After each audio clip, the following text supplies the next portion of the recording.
in everything, from bee to calf. She's not a merchandise. She's not commodity. She's a human being. She's a human being that has to be respected and dignified. Look at today.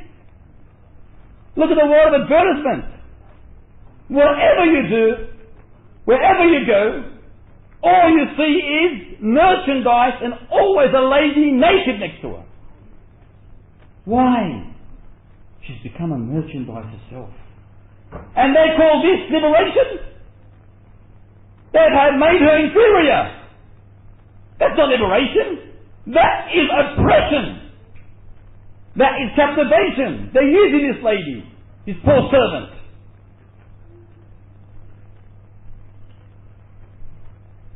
These Western ladies who have embraced Islam know that hijab reflects obedience to Allah Ta'ala, and know, dear sister in Islam, you wear your hijab, and wallahi, you wear it out of sincerity, you will indeed get a great reward from Allah Ta'ala. Be patient. Be patient. Be patient, for indeed Allah Subhanahu wa Ta'ala sees every move you make.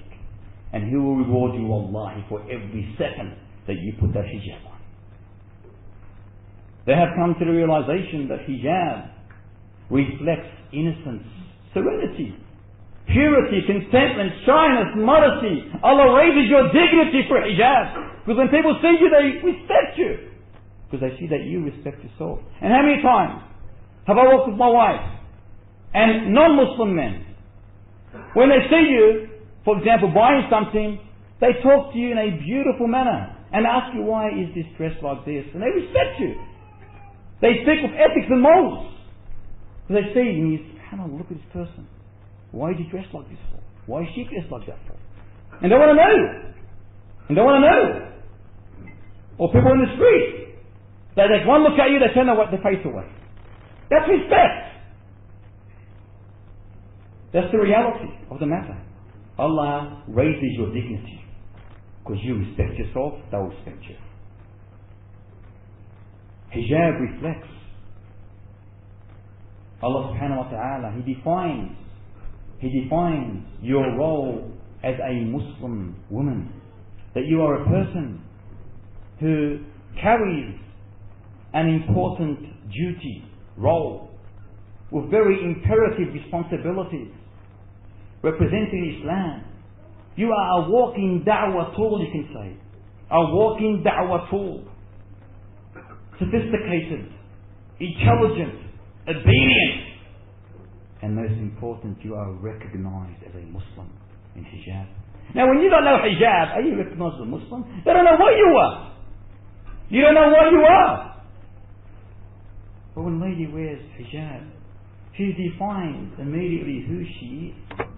Allah Subhanahu wa Ta'ala expresses your independence. You are not a slave to your husband, or to your father, or to your brother or uncle, nor to a nation, nor to any other people. You are a slave to no other than the greatest master, Allah. For hijab, the Almighty Lord wants your beauty to be reserved, preserved, for only one man. That is your husband. And this indeed will increase his love towards you. He will cherish you more. He will honor you, respect you more. And wallahi, this will indeed contribute in a strong and lasting marriage. You know, when a man sees his wife dressed up and no one looks at her, he feels more inclined to her. But when she's not dressed up and every person looks at her, he feels weak towards her. It's not his fully no more. It's not his wife no more. She's shared. She's shared between him and others. So, naturally, a man wants his wife to himself. Not to the rest of the world. Not to the rest of the world for man to see. Otherwise it's considered a what? A kakao. Adayis. And that is the absolute best term for it. Nasrallah. Lastly, inshaAllah ta'ala, we say, hijab, dear beloved sisters, dear beloved brothers, reflects upon this person. For indeed, a woman in Islam is dignified, not dishonored. She is noble, not degraded. She is liberated, not subjugated. She is purified, independent, and not a slave to accept Allah Ta'ala. She is protected and not exposed. She is respected and not laughed at. She is confident and not insecure. She is obedient and not a sinner. And most importantly, she is a precious jewel, a red rose of Islam. أقول ما تسمعون وآخر دعوانا الحمد لله رب العالمين. And inshallah ta'ala next week will be the actual etiquette or the dress code itself. So next week inshallah we'll actually have the dress itself and the meaning of tabarruj in a more vast understanding inshallah ta'ala. Before we enter the questions, I would just like to elaborate or clarify that which has happened last Wednesday, because many issues took place after last Wednesday night's question and answer last week. First of all, someone said that I said that tattoos are allowed. This is on Thursday. If you misunderstood me, I did not say that, and I will never say that. Instead, the tattooer and the tattooed is, even the kuffar knows this today. The tattooer and the tattooed is cursed. Second of all, Fadi Alamuddin asked you a question about the implants. Again, I repeat, I made it clear last week. Now, regardless whether it's halal or haram, the initiation, it is not possible. It is haram to do it. It is haram to have implants.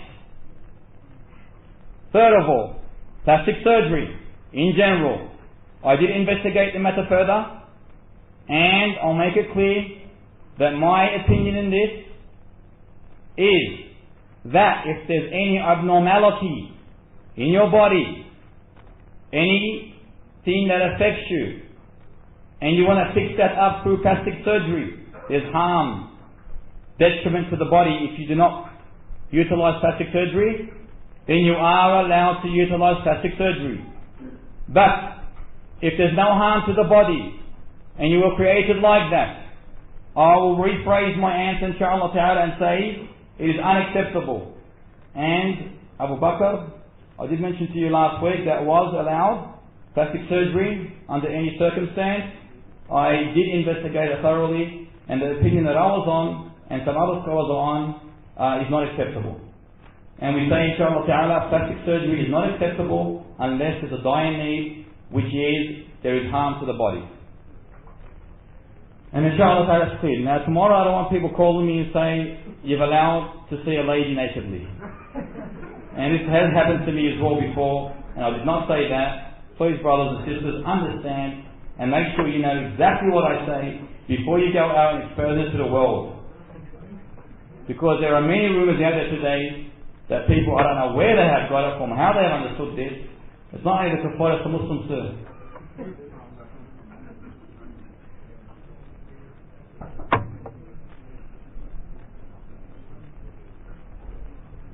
Can a person refuse to do business with someone if they don't pay on time?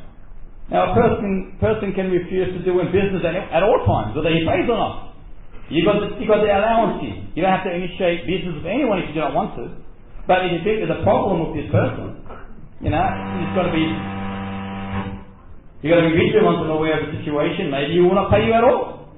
So if you think this person is known not to pay on time and so forth, avoid him. There are many out there, inshallah, that are honest and trustworthy. Absolutely. If he's told you that he's going to pay on that time, he's absolutely, that person, you lose his trustworthiness. You do not trust him. How about the person makes a promise and they can't fulfill it? That's another issue altogether.